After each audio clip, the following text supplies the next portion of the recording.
Bharatiya Janata party Maharashtra प्रदेश के अध्यक्ष श्रीमान चंद्रकांत दादा पाटिल और राज्य के प्रमुख अतिथि हमारे भारत सरकार के मंत्री श्रीमान प्रकाश जी जावड़ेकर,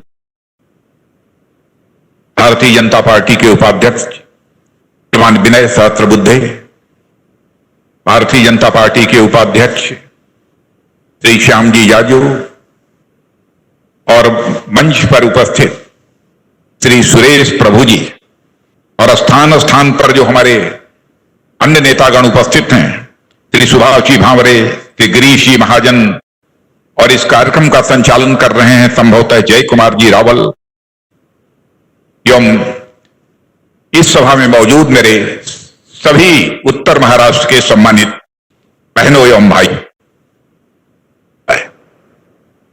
और उत्तर महाराष्ट्र के आप सभी बहनों भाइयों से लंबे अरसे के बाद मेरा मिलना हो रहा है। इसलिए सबसे पहले मैं अपनी तरफ से शीश झुकाकर उत्तर महाराष्ट्र के सभी बहनों भाइयों का हार्दिक अभिनंदन करता हूं। आप सभी का मैं स्वागत करता हूं। उत्तर महाराष्ट्र के प्रति आभार भी व्यक्त करना चाहता हूं। चाहे 2014 का चुनाव रहा हो, चाहे 2019 का लोकसभा चुनाव रहा हो, चाहे महाराष्ट्र का विधानसभा चुनाव रहा हो, बहनों भाइयों, आपने भारतीय जनता पार्टी को अपनी पार्टी मानकर भरपूर समर्थन देने का काम किया है। इसलिए मैं आप सबके प्रति आभार व्यक्त करना चाहता हूं। 2014 में जब हमारे प्रधानमंत्री नरेंद्र भाई जी मोदी के नेतृत्व में आपने सरकार बनाई, देश की जनता की अपेक्षाएं बहुत बड़ी थी और लोग कभी कभी यह भी आशंका व्यक्त करते थे, और विशेष रूप से दूसरे दल के लोग आशंका व्यक्त करते थे, क्या नरेंद्र भाई मोदी के नेतृत्व की सरकार 5 वर्षों में हिंदुस्तान की जनता की आकांक्षाओं और अपेक्षाओं को पूरा कर पाएगी कि ये नहीं कर पाएगी।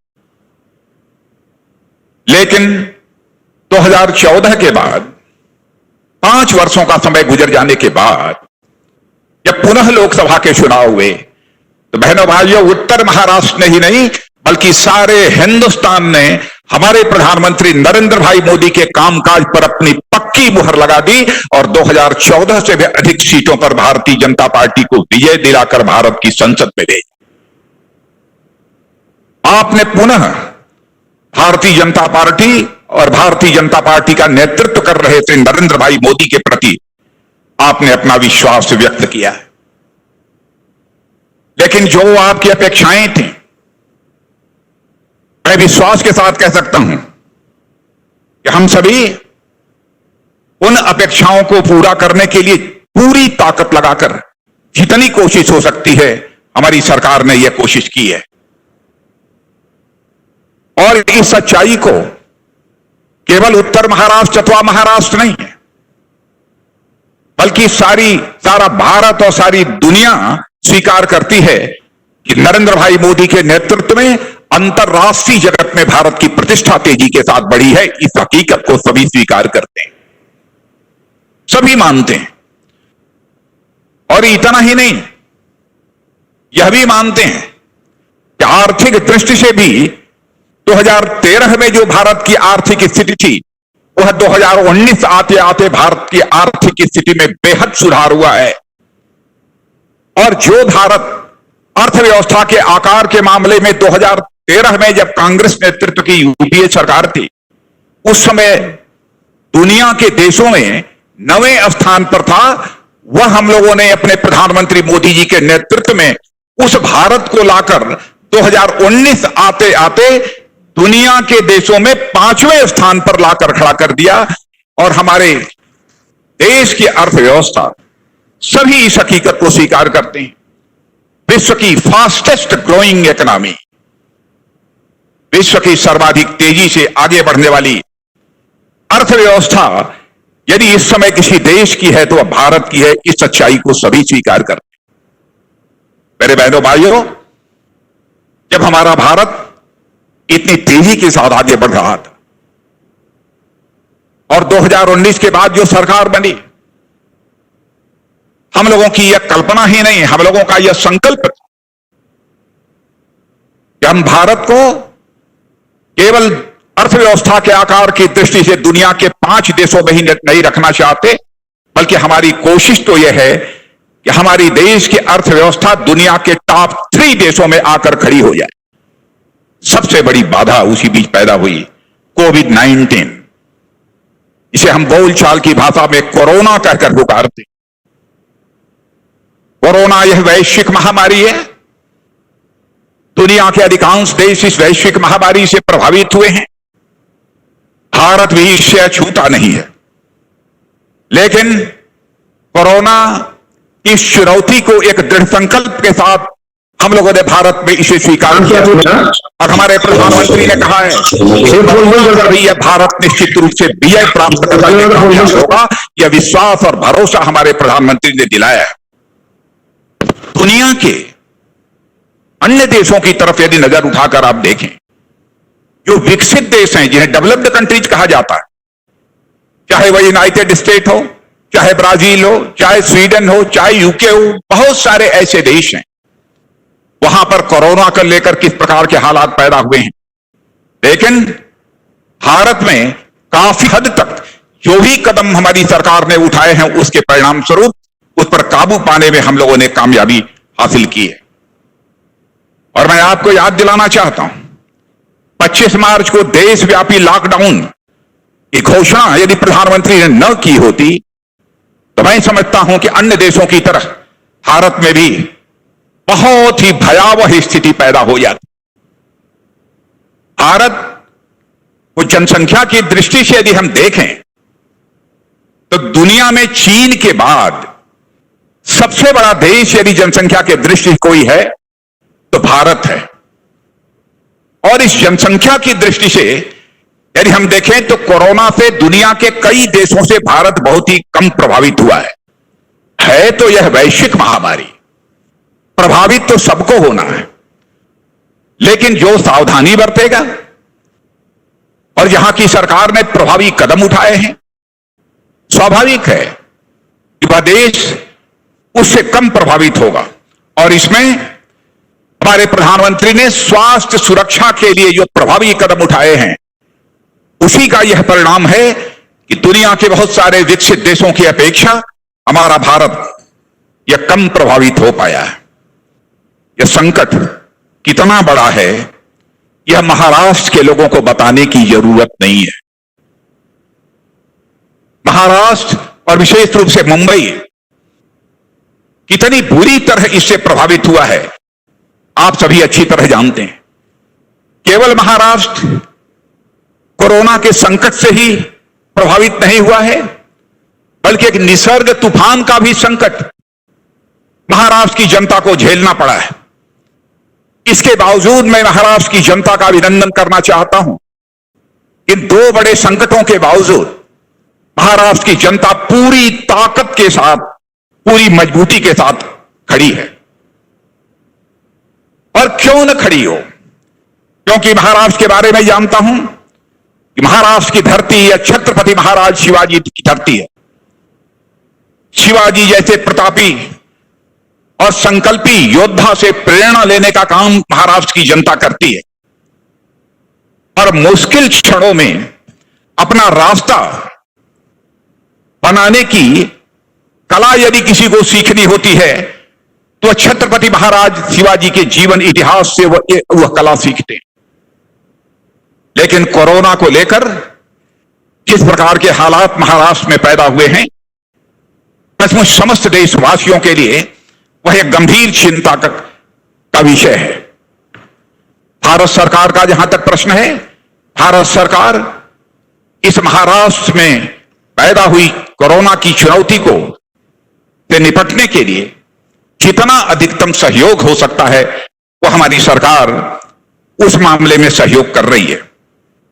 लेकिन महाराष्ट्र में जब कभी मैं टेलीविजन के पर्दे पर देखता हूं कि कोई कोरोना का मरीज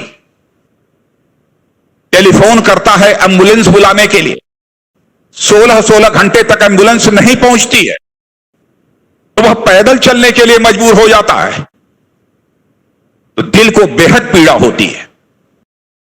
का पेशेंट पड़ा हुआ हो, तो लगता है कि क्या वहां सरकार नाम की कोई चीज नहीं है? क्या इसीलिए महाराष्ट्र में यह सरकार बनी थी? क्या हो रहा है? और बहनों भाइयों, सरकार अपनी जिम्मेदारी से बच नहीं सकती। मैं ये कहना चाहता हूं, सरकार अपनी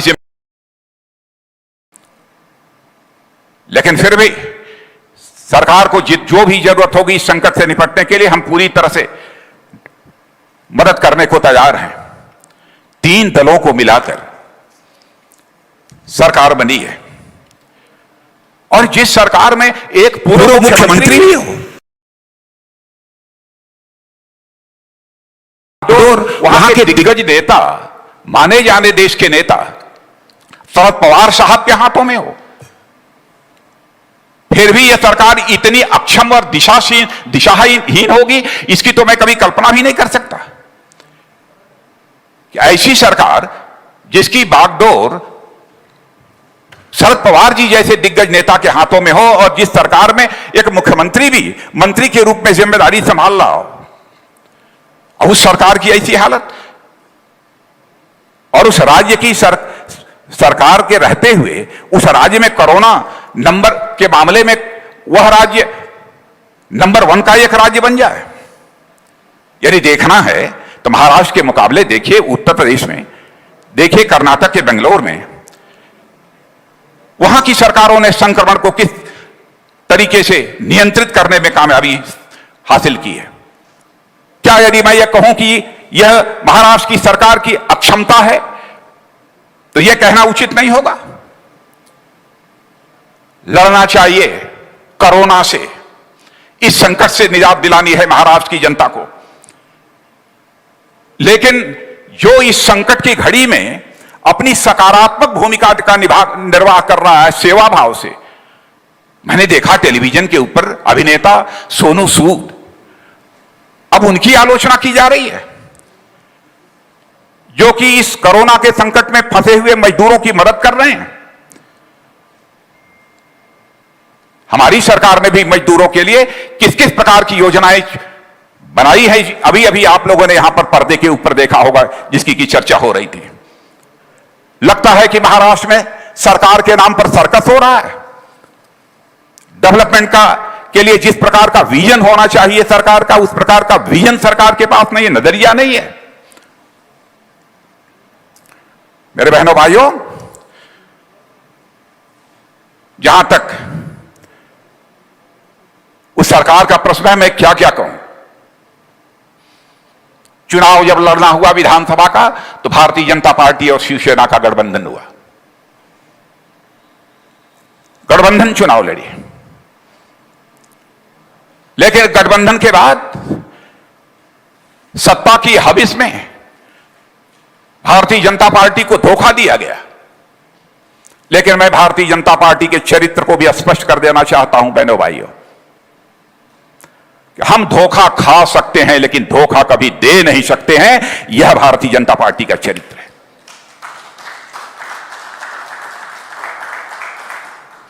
जनता चाहती थी कि देवेंद्र फडणवीस जी वहां के मुख्यमंत्री बने, क्योंकि उनके शासनकाल में विकास का रथ महाराष्ट्र में जितनी तेजी के साथ दौड़ रहा था, उससे आप अच्छी तरह परिचित हैं।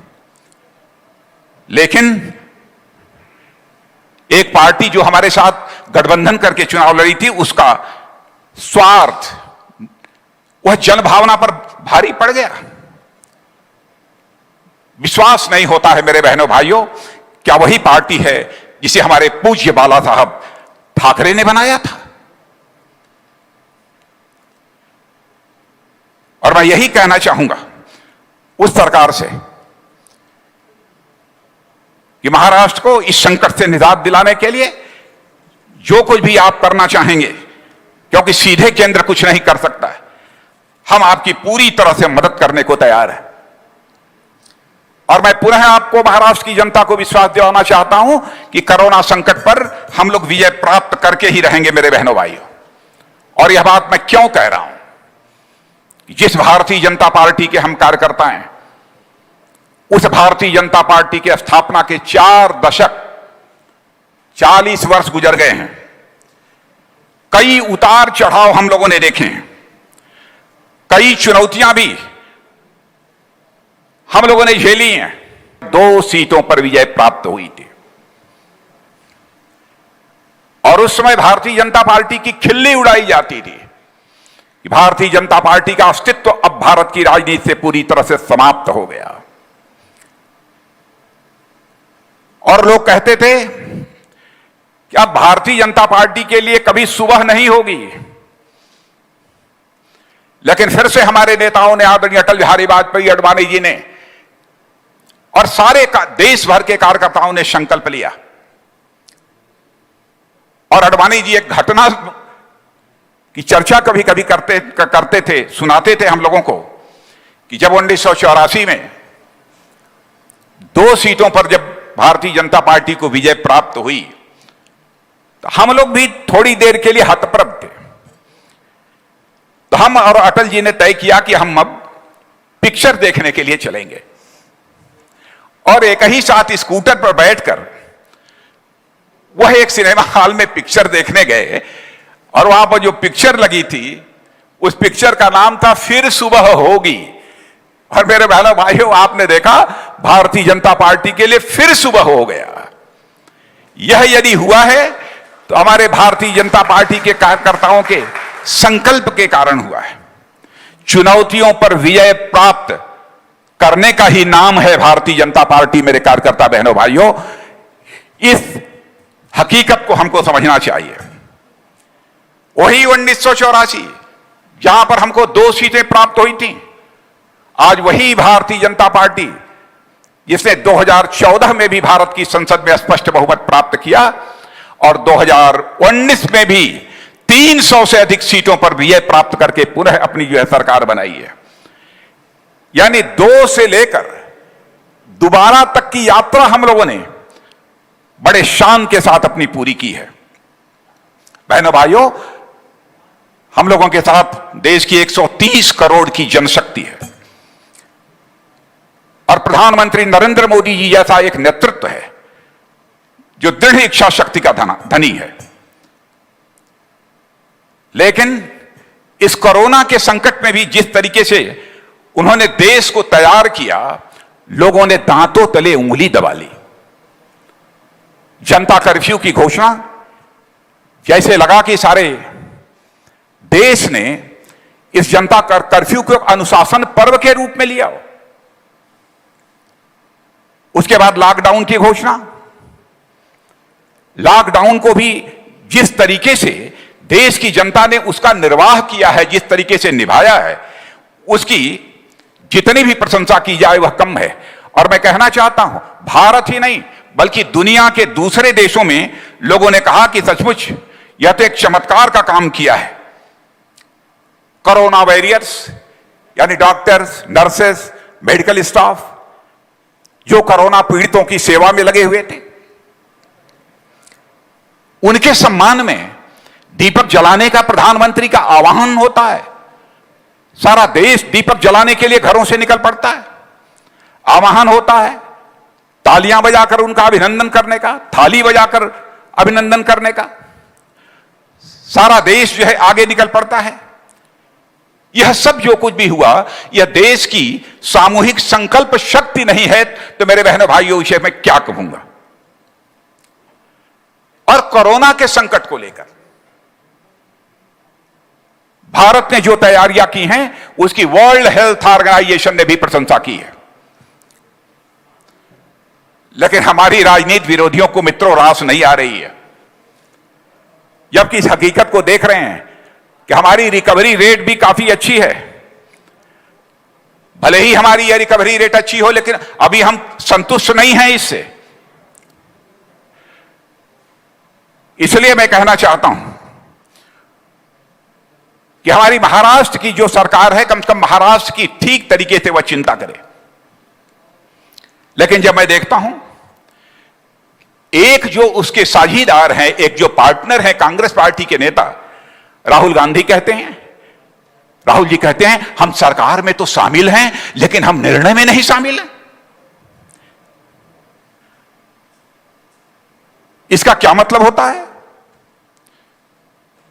यानी संकट की घड़ी में सीधे अपना पल्लू झाड़ लेना कि सरकार से के कामकाज से हमारा कोई लेना देना नहीं है।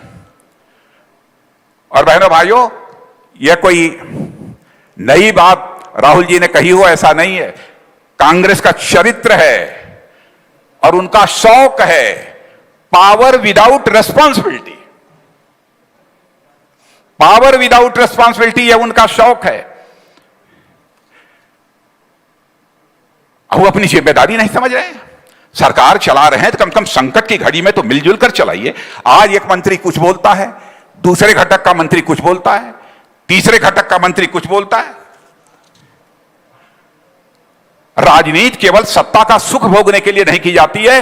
राजनीति यदि की जाती है तो समाज की सेवा करने के लिए राजनीति की जाती है, देश की सेवा करने के लिए राजनीति की जाती है। लेकिन कांग्रेस का चरित्र है। और मित्रों, कांग्रेस पार्टी तो इतनी दिशाहीन हो चुकी है, इतनी डायरेक्शनलेस हो चुकी है कि 2019 का जो लोकसभा चुनाव हुआ है, इस लोकसभा चुनाव में इतनी भी सीटें प्राप्त नहीं हुई कि उन्हें विपक्षी दल की लोकसभा में मान्यता प्राप्त हो सके। इतनी भी सीटें उनको नहीं मिल पाई। लेकिन जो भी सारी परिस्थितियां हैं, इन्हीं परिस्थितियों में हमें आगे का रास्ता ढूंढना है और पूरी ताकत के साथ, मजबूती के साथ उसी रास्ते पर हमको अपने कदम आगे बढ़ाते जाना। पर हम भारत में जो आर्थिक संकट को, जो भारत को झेलना पड़ा है, इसको हम रिकूप करेंगे और फिर से जो हमारा लक्ष्य है कि भारत को दुनिया के टॉप 3 देशों की कतार में ले जाकर खड़ा करना, उस कतार को हम खड़ा करेंगे। समय का थोड़ा हेर फेर हो सकता है क्योंकि बीच में एक बहुत बड़ा संकट आया है। और आपने देखा प्रधानमंत्री की सूझबूझ का कि संकट की घड़ी में जब आर्थिक झटका लगा हो, उन्होंने 20 लाख करोड़ रुपए के एक आर्थिक पैकेज की तुरंत घोषणा कर दी। और मैं विश्वास दिलाना चाहता हूं कि 20 लाख करोड़ रुपए के आर्थिक पैकेज की जो प्रधानमंत्री ने घोषणा की है, मेरे बहनों भाइयों, भारत को यह नया अवसर देगा, भारत को यह एक नई ताकत देगा। और मैं महाराष्ट्र की राज्य सरकार से कहना चाहूंगा कि इस पैकेज का लाभ जितना अधिकतम उठा सकते हो, महाराष्ट्र की सरकार को भी इसका लाभ उठाना चाहिए। और इतना ही नहीं, बहनों भाइयों, हम इस आर्थिक संकट से देश को तो हम उबारेंगे ही। और आपने देखा होगा कि इस कोरोना के दौरान कोई भूख से न मरे, इसकी भी चिंता हमारी सरकार ने की है। प्रधानमंत्री गरीब कल्याण योजना, मुफ्त में गल्ले बांटे गए। इस संकट की घड़ी में मुफ्त में गैस सिलेंडर बांटे गए। यानी गरीब को बहुत दौरान कोई भूख से न मरे, इसकी भी चिंता हमारी सरकार ने की है। प्रधानमंत्री गरीब कल्याण योजना, मुफ्त में गल्ले बांटे गए। इस संकट की घड़ी में मुफ्त में गैस सिलेंडर बांटे गए। यानी गरीब को बहुत अधिक संकट से न गुजरना पड़े, इसकी चिंता की। प्रवासी मजदूरों का जहां तक प्रश्न है, ट्रेन हमारी तैयार थी, लेकिन महाराष्ट्र की सरकार ने जिस प्रकार से सहयोग करना चाहिए था, जो सूची तैयार होनी चाहिए थी प्रवासी मजदूरों की, वह तैयार न होने के कारण हमारे प्रवासी मजदूर भाइयों को भी कठिनाइयों का सामना करना पड़ा है। और मैं आपको यकीन दिलाना चाहता हूं, महाराष्ट्र की जनता को यकीन दिलाना चाहता हूं, अब तक तो जो भी समय गुजरा है 6 वर्षों का, हमारी सरकार ने सारे वह बुनियादी काम किए हैं कि आने वाले कल में हमारा भारत एक आत्मनिर्भर भारत बनकर खड़ा हो। इसके लिए जो भी काम हो सकता है हमारी सरकार ने किया है। क्या कभी आप कल्पना कर सकते हैं 60 वर्ष तक लगातार जो राजनीतिक पार्टी हुकूमत की हो, उसके बावजूद भी 18,500 गांव इस देश में ऐसे हों जहां तक कि बिजली की रोशनी न पहुंची हो। लेकिन 6 महीने के अंदर इन गांवों में बिजली पहुंचाने का काम नरेंद्र भाई मोदी के नेतृत्व की सरकार ने करने में कामयाबी हासिल की है। क्या कोई इस बात की कल्पना कर सकता था ऐसी सरकार आएगी जो कि देश के हर नागरिक का प्रधानमंत्री जनधन योजना के अंतर्गत बैंकों में अकाउंट खोल देगी? क्या कोई ऐसी सरकार आएगी कि यह संकल्प लेगी कि 2022 आते आते इस हिंदुस्तान में एक भी परिवार शेष नहीं बचेगा जिस परिवार को अपना सिर ढकने के लिए पक्के छत की व्यवस्था न हो जाए? ऐसा एक परिवार नहीं बचेगा। बुनियादी आवश्यकताओं में आप जानते हैं, गरीब तो कभी कल्पना भी नहीं कर सकता था कि गरीब के घर में कभी शौचालय बनेगा। 10 करोड़ से अधिक शौचालय बनवाने का काम हमारे प्रधानमंत्री ने किया है। और बहनों भाइयों, गरीब पहले बीमार होता था, 100-200 हजार रुपए न होने के कारण, 50 रुपए न होने के कारण बीमारी के हालत में दम तोड़ देता था, लेकिन उसकी चिंता करने वाला कोई नहीं था। लेकिन हमारे प्रधानमंत्री को यह बर्दाश्त नहीं था। आयुष्मान भारत योजना चला दी, यानी प्रतिवर्ष 5 लाख रुपए तक का मुफ्त इलाज होगा। मैं दावे के साथ कह सकता हूं कि दुनिया के किसी भी देश में इस प्रकार की स्वास्थ्य सुरक्षा योजना लागू नहीं है जो कि हमारे प्रधानमंत्री ने हमारे देश में लागू किया। क्या हमारे बहनों ने कभी सोचा होगा, बड़ी बड़ी अट्टालिकाओं में, बड़े घरों में हमारी बहनें जब देखती थीं धुआं नहीं निकल रहा है घर से, एलपीजी गैस सिलेंडर उनके घर में है, उससे खाना बनता है, मन में उनके भी ललक पैदा होती रही होगी, लेकिन उनकी मजबूरी थी। घर घर में 8 करोड़ से अधिक परिवारों तक एलपीजी गैस सिलेंडर पहुंचाने का काम भी हमारी सरकार ने किया। इतना ही नहीं, भविष्य को लेकर भी कोई भी गरीब अपने जीवन में पूरी तरह से आश्वस्त रहे, उस संकट से निपटने के लिए उन्होंने व्यवस्था कर दी। गरीब है, छोटा दुकानदार है, व्यापारी है, मजदूर है, 60 साल की आयु के बाद पेंशन की सुविधा उसे मुहैया कराई जाएगी। यह सब सारी मनुष्य की बुनियादी आवश्यकताएं जो होती हैं उनको पूरा करने के लिए यह सब सारे कदम हमारी सरकार ने उठाए। One nation one ration card, यानी गरीब यदि महाराष्ट्र में है, यदि उसके पास राशन कार्ड है तो वह मणिपुर में भी चला जाएगा, सिक्किम में भी चला जाएगा, तो भूख से नहीं मरने पाएगा। उस राशन कार्ड के माध्यम से वह सस्ता अनाज प्राप्त कर सकता है, फूड ग्रेन प्राप्त कर सकता है। यह सुविधा यदि किसी ने मुहैया कराई है तो हमारी सरकार ने मुहैया कराई है। गांव गरीब और किसानों की चिंता करने वाली सरकार है। मेरे बहनों भाइयों, मैं जानता हूं आप सब जो बैठे हैं यहां पर, नासिक के लोग हैं, अहमदनगर के लोग हैं, धुलिया के लोग हैं, जलगांव के लोग हैं, नंदुरबार के लोग हैं। नासिक का अंगूर कोई भूल नहीं सकता, जलगांव का केला भी कोई नहीं भूल सकता। मैं अच्छी तरह जानता हूं क्या हालत है इन गांवों की। मैं वहां के किसानों को बतलाना चाहता हूं, पहले आपकी मजबूरी थी कि आप जो कुछ भी पैदा करते हैं, जो भी अनाज पैदा करते हैं, जो भी चीज पैदा करते हैं, आपको जो लोकल मंडी होती थी वहां बेचने के लिए आपको जाना, यह आपकी मजबूरी होती थी।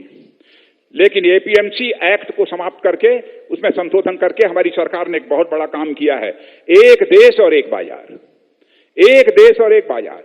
आप अपना माल कहीं भी भारत में यदि बेचना चाहते हैं तो अपना माल पूरे भारत में कहीं पर बेच सकते हैं।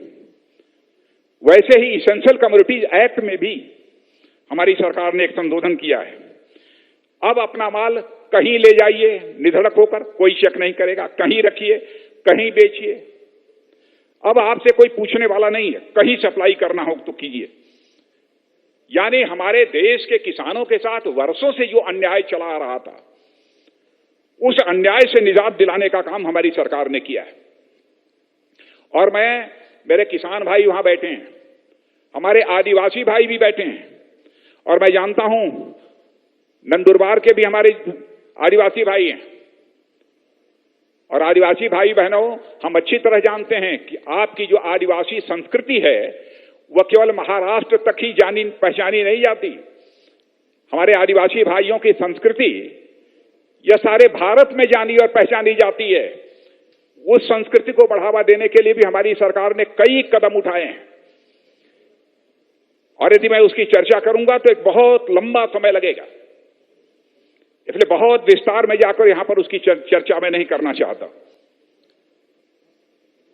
और मैं यही कहना चाहता हूं, खेती में भी आप निजी निवेश करना चाहते हैं, विदेशी निवेश करना चाहते हैं, जितना करें, लेकिन हमारे प्रधानमंत्री का एक संकल्प है, सारी कठिनाइयों के बावजूद 2022 आते आते हम अपने भारत के किसानों की आमदनी को दोगुना करेंगे। यह हमारी सरकार का संकल्प है, और इस संकल्प को हम पूरा करके ही रहेंगे।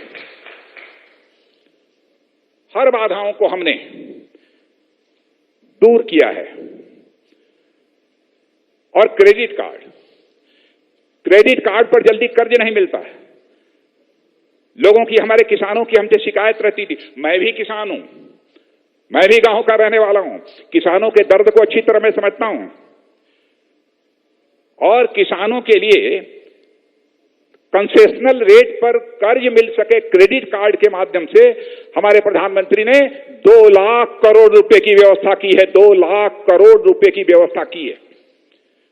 मछली पालने वाले और हमारे डेयरी जो उत्पादक हैं, अब उन किसानों को भी क्रेडिट कार्ड की सुविधा मिलेगी। सस्ते दर पर उन्हें कर्ज प्राप्त होगा। मेरे बहनों भाइयों, यानी समाज की अंतिम सीढ़ी पर रहने वाले लोगों की चिंता भी हमारी सरकार ने भरपूर की है। उसमें कहीं से किसी भी प्रकार की कोई कमी हमारी सरकार ने नहीं रखा है। अभी कार्यक्रम प्रारंभ होने के पहले आप लोगों ने देखा, मैं देख रहा था कि एक कार्यक्रम चल रहा था। उस कार्यक्रम में कहा था, ये चल रहा था कि हर घर में नल और हर नल में जल। क्या भारत का किसान, गांव में रहने वाला गरीब, हमारा आदिवासी भाई, कभी उसने कल्पना की होगी कि हमारे घर में भी नल के माध्यम से हमको जल मिलेगा? लेकिन हमारे प्रधानमंत्री का संकल्प है कि 2024-2025 आते आते, समाप्त होते होते, बहनों भाइयों, हम इस देश के हर घर में नल और हर नल में जल की हम व्यवस्था करेंगे। यह हमारे प्रधानमंत्री का संकल्प है। बेरोजगारी का संकट के बहुत बड़ा संकट है। बेरोजगारी से संकट से भी निजात दिलाने के लिए हम नहीं देख सकते लंबे समय तक। अपने भाग्य पर अपनी जिंदगी जीने के लिए हम अपने नौजवान को मजबूर नहीं कर सकते। सूक्ष्म, लघु, मध्यम इन उद्योगों को जितना अधिक से अधिक प्रोत्साहन दिया जा सकता है, वह अधिक से अधिक प्रोत्साहन दिलाने की जरूरत है। और हमारी सरकार ने 3 लाख करोड़ रुपए तक की एक मुकम्मल व्यवस्था की है। और पहले तो 200 करोड़ से नीचे का भी यदि टेंडर होता था तो विदेशी कंपनियां आती थी, हड़प के ले जाती थी। भाई 200 करोड़ तक के टेंडर, अब भारतीय कंपनियां ही उसमें भाग लेगी। इस प्रकार की भी पक्की व्यवस्था की है। संकल्प है हमारे प्रधानमंत्री का भारत को आत्मनिर्भर भारत बनाने का, वह पूरा होकर रहेगा। बहनों भाइयों,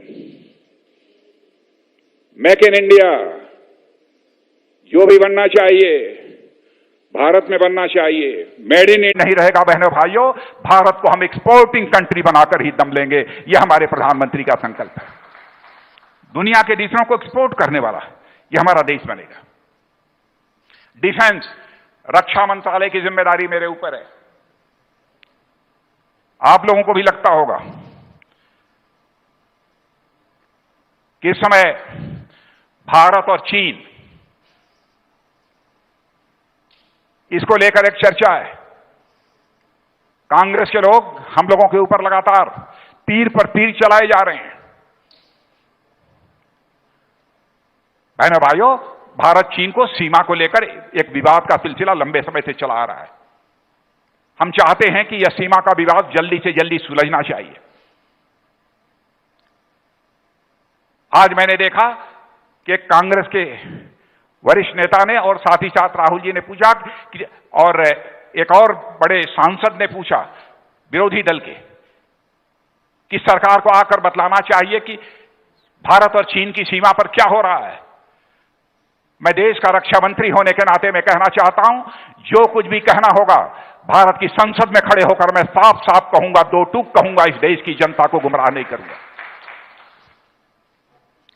इस समय भारत और चीन दोनों के बीच मिलिट्री लेवल पर भी बातचीत चल रही है और डिप्लोमेटिक बातचीत भी चल रही है।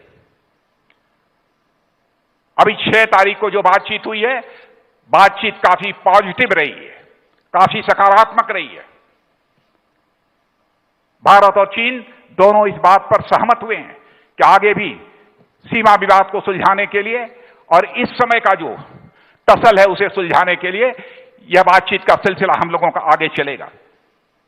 लेकिन मैं समस्त देशवासियों को मैं विश्वास दिलाना चाहता हूं, एक तो नेतृत्व हमारे भारत का एक सशक्त व्यक्ति के हाथों में है, नरेंद्र भाई मोदी के हाथों में। मैं आपको यकीन दिलाना चाहता हूं बहनों भाइयों, हम लोग किसी भी सूरत में भारत के सम्मान और स्वाभिमान पर चोट नहीं पहुंचने देंगे। समस्त देशवासियों को इस वर्चुअल रैली के माध्यम से मैं विश्वास दिलाना चाहता हूं। भारत की नीति रही है कि हम किसी के सम्मान और स्वाभिमान पर न चोट पहुंचाने की कभी कोशिश करते हैं और न हम अपने मान सम्मान और स्वाभिमान पर चोट बर्दाश्त कर सकते हैं। यह हमारे भारत का चरित्र है। इसलिए मैं कहता हूं, इसको लेकर बहुत हम लोगों को समझाने की कोशिश मत करिए।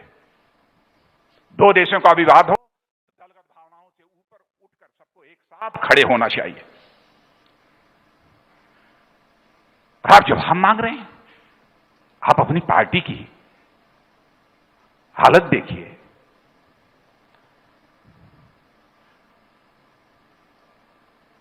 बहन भाइयों, मैं तो एक गालिब का शेर वगैरह कुछ पढ़कर उन्होंने कुछ कहा है। मैं यहां पर मैं कहना चाहूंगा, मैं उसका जवाब देना चाहूंगा, राहुल जी, हाथ में दर्द हो तो दवा कीजिए। यदि हाथ ही जब दर्द हो तो क्या कीजिए? हाथ में दर्द हो तो दवा कीजिए, यदि हाथ ही जब दर्द हो तो क्या कीजिए? क्या कहेंगे? हमारे देश की सेना शौर्य और पराक्रम पर विश्वास होना चाहिए। इस प्रकार की बातें नहीं की जानी चाहिए। और बहनों भाइयों, मैं तो कभी कल्पना नहीं कर सकता किसी राजनीतिक पार्टी का कोई व्यक्ति इस तरीके से देश की सुरक्षा को लेकर कुछ कहेगा। और एक बात मैं यह भी कहना चाहता हूं मेरे बहनों भाइयों, भारतीय जनता पार्टी का एक चरित्र रहा है, आप भी अच्छी तरह जानते हैं। जो हम लोगों ने कहा वो हमने किया। हमारे वर्ड्स और डीड्स, हमारे कृति और कथन में कभी अंतर नहीं रहा है। और इस देश में नेताओं की कृति और कथन, वर्ड्स और डीड्स में अंतर होने के कारण ही भारत की राजनीति और भारत के नेताओं पर से जनता का विश्वास कम होता चला गया। लेकिन भारत की राजनीति में पैदा हुए इस विश्वास के संकट को हमारे देश के प्रधानमंत्री श्री नरेंद्र भाई मोदी ने दूर करने में कामयाबी हासिल की है। मैं कहता हूं, हम सभी सारे देशवासियों के द्वारा उनका अभिनंदन किया जाना चाहिए। जो कहा करके दिखाया। धारा 370 भारतीय जनसंघ के रूप में जो हमारी राजनीतिक यात्रा चल रही थी, उस समय देश से वादा किया था। सरकार जो पूर्ण बहुमत मिला उसे करके दिखाया। 35A उसे समाप्त करके हमने दिखा दिया। सिटीजनशिप अमेंडमेंट बिल, नागरिकता कानून, उसे पास करके हमने दिखा दिया। एनआरसी के संबंध में निर्णय ले लिया और राम जन्मभूमि। बहनों भाइयों, लोग कहते थे वोट हासिल करने के लिए इस प्रकार के मुद्दे लेकर चुनाव के मैदान में भारतीय जनता पार्टी आती है। बहनों भाइयों, हमने देश को अंधेरे में रखकर कभी चुनाव नहीं लड़ा है। देश को अंधेरे में रखकर हमने राजनीति नहीं की है। देश को विश्वास में लेकर हम लोगों ने राजनीति की है। और आज आप देख रहे हैं कि राम जन्मभूमि के निर्माण का मार्ग प्रशस्त हो गया। निर्माण इस समय अयोध्या की धरती पर भगवान रामलला का हो रहा है, मंदिर का, और जल्दी ही यह पूरा होने वाला है। मैं समझता हूं कि महाराष्ट्र के लोग भी बड़ी संख्या में वहां पर दर्शन करने के लिए आएंगे। G7 में भी भारत की हैसियत जो बढ़ी है, G7 की बैठक में भी भारत को आमंत्रित किया है। यह भी एक हम लोगों के लिए सुखद सूचना है। लेकिन मैं यही कहना चाहूंगा अंत में कि राष्ट्र को यदि आगे ले जाना है तो उसमें महाराष्ट्र की एक सर्वाधिक भूमिका होगी, बड़ी भूमिका महाराष्ट्र की होगी। और मुझे विश्वास है कि महाराष्ट्र वो अपनी अहम भूमिका का निर्वाह करेगा। और मैं जानता हूं महाराष्ट्र में बहुत सारे महापुरुष पैदा हुए। यहां पर मैं चर्चा करना चाहूंगा लोकमान्य बाल गंगाधर तिलक की, जिनकी पुण्यतिथि का 100वां वर्ष है। उन्होंने पूर्ण स्वराज का एक नारा दिया था देश में। पूर्ण स्वराज का भी हमारा लक्ष्य पूरा होगा। स्वराज का ही नहीं, सुराज का भी, स्वराज के साथ सुराज का भी हम लक्ष्य हासिल करके रहेंगे बहनों भाइयों, ये आपको विश्वास दिलाते हैं। और आत्मनिर्भर भारत का यह जो नारा है, यह हम लोगों के लिए केवल नारा नहीं है, हमारे लिए घोष वाक्य है। और जब तक हम आत्मनिर्भर नहीं बनेंगे तब तक हम सम्मान की जिंदगी, आत्मसम्मान की जिंदगी हम नहीं जी सकते। इस सच्चाई को भूलना चाहिए, नहीं भूलना चाहिए। और इतना ही अंत में कहना चाहूंगा, अब भारत जिस तरीके से आगे बढ़ रहा है, अब भारत को एक भारत श्रेष्ठ भारत बनने से दुनिया की कोई ताकत नहीं रोक सकती। मेरे बहनों भाइयों, इन्हीं शब्दों के साथ पुनः आप सबका अभिनंदन करते हुए अपना निवेदन समाप्त करता हूं। आप सबको बहुत बहुत धन्यवाद।